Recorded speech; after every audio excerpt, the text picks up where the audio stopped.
On the 250th anniversary of his birth, RCSI is proud to commemorate the life and legacy of Abraham Colles, Ireland's most distinguished anatomist and a leading figure in the golden age of Irish medicine. Born in Kilkenny in 1773, Colles enrolled in RCSI at the age of just 17.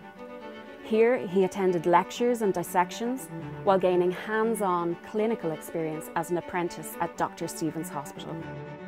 After graduating from RCSI in 1795, Colles travelled to Edinburgh to earn his doctorate.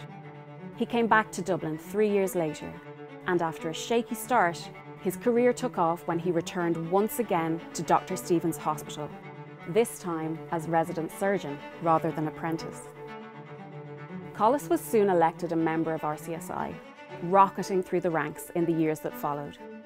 In January 1802, he was elected president. He was just 29 years old. In 1804, Colles was appointed simultaneously to the two most eminent academic positions in the college, the chair of surgery and that of anatomy and physiology.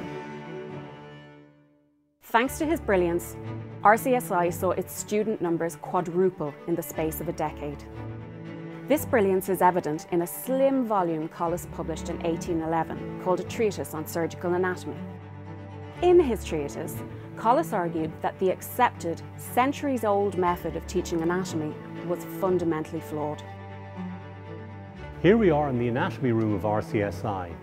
This is where Colles taught students as Professor of Anatomy in his time, and where anatomy teaching continues in RCSI to this day. Before Colles, the teaching and study of anatomy followed a systemic model pioneered by the 16th century anatomist Andreas Vesalius. That's to say, anatomy was taught one system at a time, dissecting and displaying the body to study nerves one week, arteries the next. But as a surgeon, Colles found this method lacking when it came to the realities of clinical practice.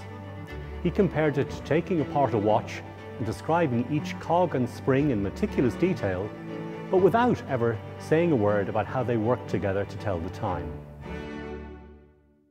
Colles advocated instead a regional or topographical approach, that is, the study of how the various systems function relative to one another in any given part of the body.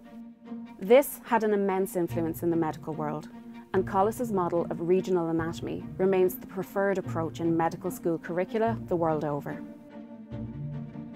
Colles's name also lives on thanks to his eponymous fracture. In 1814, Colles published an article entitled On the Fracture of the Carpal Extremity of the Radius. Caused by a fall and an outstretched hand, the Colles fracture is one of the most prevalent fractures presenting daily at accident and emergency departments everywhere. Nowadays, diagnosis is by X-ray. In the 19th century, it depended on external observation of the characteristic dinner fork deformity identified by Colles. Beset by ill health, Colles retired from his positions at RCSI in the 1830s. However, his dedication to education lived on after him in another curious way.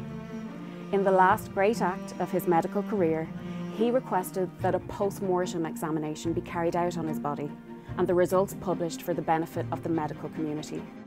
Once a teacher, always a teacher. Colles died in December 1843.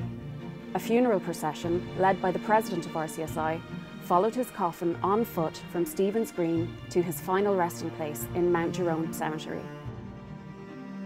By the end of Colles's life, this modest man had forever transformed his subject, cementing RCSI and the city of Dublin's reputation as an international centre for medical education. On the 250th anniversary of his birth, RCSI continues to honour Colles's legacy as an innovative, world-leading health sciences university, driving enhancement in global human health through educational innovation, research endeavour and societal impact.